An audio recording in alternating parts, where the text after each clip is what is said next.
Hey there, Parker Reed here, and welcome to PR Media, your home for everything movies and music through my eyes. And today we have a review of the new movie, Mortal Kombat. Hunted by the fearsome warrior Sub-Zero, MMA fighter Cole Young finds sanctuary at the temple of Lord Raiden.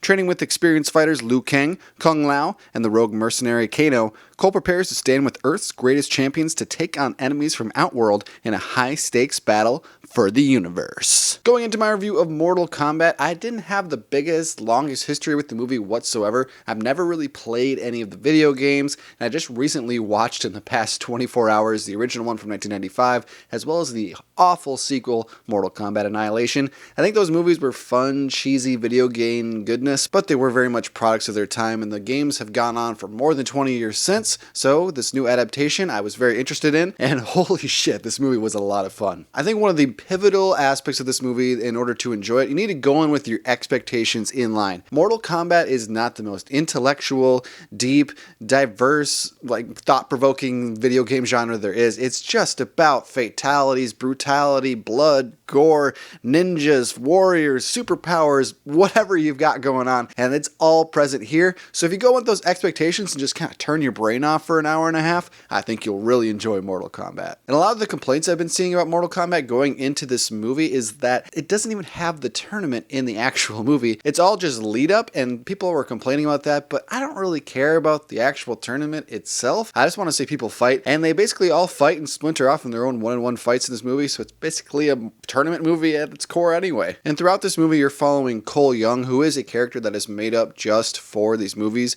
We don't get Johnny Cage, one of the most pivotal Mortal Kombat characters. We get Cole Young instead as kind of the audience surrogate into this world. And for the most part, he's probably the most uninteresting character in this film. I think Kano is the most interesting character in this film just because he's so faithful to his video game origins. He's swearing, fighting, throwing sexist comments out there. He doesn't care what era he's in. He's just in the Mortal Kombat universe, and I really appreciated that aspect. And the crux of this entire film is we're just following Cole Young around as he gathers these other characters, and then they just fight people who are trying to invade Earth. That's all I wanted, and this movie threw in a lot of great humor, a lot of great fatalities that the 90s films weren't able to show because they needed that PG-13 rating. Because back in the 90s, there was still a stigma attached to R-rated movies, and they were trying to sell those movies to teenagers, so if it was R-rated, couldn't even go to them. But in this movie, they go full force, balls out Mortal Kombat, and I really enjoyed that. Was the story kind of lacking? Sure, there wasn't much of a story here. Were the special effects much better than the 90s? Obviously. I think the fight scenes in this movie were extremely strong, especially when they're aided with that CGI. I mean, the Sub-Zero Scorpion fights,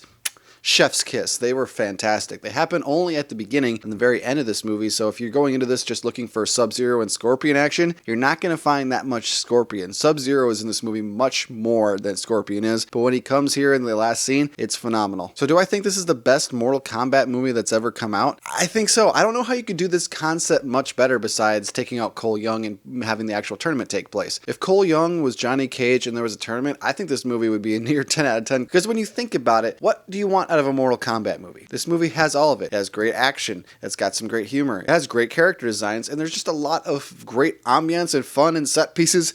I don't know. I just wanted a great popcorn movie out of Mortal Kombat. I got it here. Was it lacking in certain areas? Sure. Is it going to win any Academy Awards? No, but that's not what you go into Mortal Kombat for, and I'm thrilled that I got to see this in a theater with my friends. A lot of people are having fun, and that's all you need at the end of the day. So my final rating for Mortal Kombat is an 8.5 out of 10. I know that's shocking, but just think about that on its own scale. I'm not going to rate this the same I would like an Oscar movie. So 8.5 out of 10. I do recommend you see it. Check it out on HBO Max if you don't want to go to the theater, but please go out of your way to see this so we can get a sequel. And thank you so much for watching this video. If you liked what you saw here, you can check us out on Facebook or Instagram and like, comment, and subscribe if you so choose. My name is Parker Reed. You've been watching PR Media. Keep supporting physical media, and I'll see you next time. Thanks, guys.